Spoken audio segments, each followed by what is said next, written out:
To accurately log the agricultural output across the sheer geographic scale of Maharashtra's farmlands, manual data collection presents a significant logistical challenge. Under the legacy DCS state model, the state relied on individual farmers to enter their own data. Gram revenue officers were only required to spot check 10% of those submissions, leaving significant gaps in the agricultural record.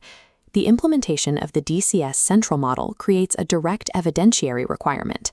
The burden of proof no longer rests on self-reporting. This structural diagram illustrates the operational mandate. The left side shows the previous 10% sampling method. On the right, the new pipeline requires registered Sahayeks, or surveyors, to collect 100% of the plot data, with supervisors verifying 100% of those entries. The department has moved from a system of assumed accuracy to one demanding verifiable digital evidence. This flowchart illustrates the life cycle of a single crop survey, which functions as an integrated data pipeline. Starting on the left, the core record of rights, or OOR, data, along with georeferenced maps, is pushed directly to the mobile application. Moving to the right, the field data and time-stamped photos captured by the surveyor on the ground flow upward, landing on the web portal for supervisor review. Every step in this chain of custody relies on the one before it. A break in protocol at the mobile level compromises the entire state record.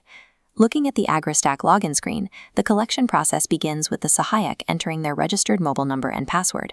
Here on the dashboard, we see the primary pre-survey requirement, syncing the master data. This must happen while the device is still connected to a reliable network.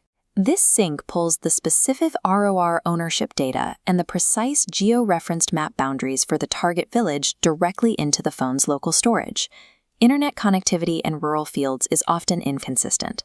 Without this cached data, the mobile application cannot function once the surveyor leaves the network zone. The architecture is engineered to anticipate signal failure. By caching the maps and records, the system ensures that geographical isolation does not halt data collection.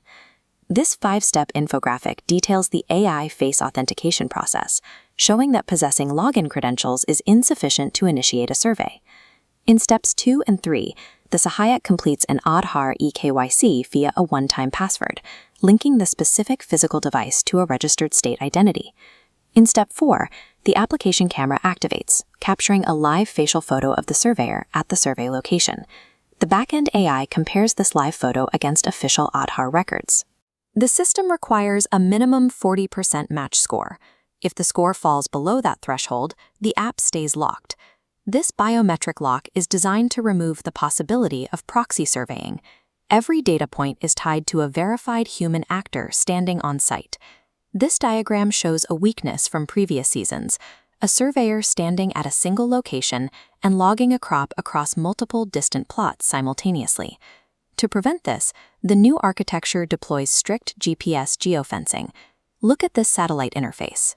The application actively tracks the surveyor's exact latitude, longitude, and distance to the assigned polygon boundary. The survey interface is locked until the Sahayek physically crosses into a 20-meter radius of the specific plot line. If a physical barrier or a resistant farmer prevents access to that 20-meter zone, the surveyor must use this specific Unable to Survey pop-up menu to log the exact reason for the override. By mathematically binding the device's location to the plot boundaries, the application enforces physical ground truth, creating a digital audit trail that flags entries made from outside the designated zone. Once inside the geofence, the surveyor uses this ROR data screen to cross-reference the registered owner and total farm area with the physical crop. They must log the specific crop variety, the irrigation source, and the current condition of the plant, such as whether it is flowering or harvested. The system's combination logic engine evaluates these entries in real time. It permits plausible pairings, allowing a surveyor to log a perennial crop, like coconut trees, alongside a seasonal crop, like rice. But it blocks spatial pairings that contradict the area data. Attempting to mix a perennial crop with a biennial crop triggers an error stating the remaining area is 0, blocking the submission. The application acts as a logic gate, rejecting biologically or spatially invalid data during the point of entry. When the Sahayek leaves the field and returns to a network zone, the cached surveys automatically upload. The process now shifts from field collection to desktop verification. Here on the Supervisor Task Management dashboard, the Gram Revenue Officer conducts a mandatory 100% review of the incoming data. If the supervisor identifies a discrepancy between the uploaded photo and the logged parameters, they reject the survey. The task drops directly back into the surveyor's Reassign tab for correction. This creates a tight feedback loop. The surveyor must correct the mistake rapidly, ensuring accurate capture while the 45-day operational window remains open. The system includes a mechanism to prevent an endless loop of rejections and corrections. If a survey is rejected a second time, it appears in this Survey Rejected tab, and access is removed from the Sahayek's application. The Mandal Adhikari, acting as the verifier, must then step in to conduct a final review. Their decision is conclusive, pushing the data directly to the state servers. This escalation protocol acts as a failsafe, ensuring every contested plot eventually receives a definitive classification. Meeting the 45-day deadline relies on a specific human architecture. The surveyor collects the data, the supervisor filters it, and the verifier rules on exceptions. Human effort is governed by the underlying software requirements, the offline master data, the biometric AI, and the 20-meter geofence ensure the data meets the required standards before a human ever reviews it. DCS Central represents a total architectural rebuild.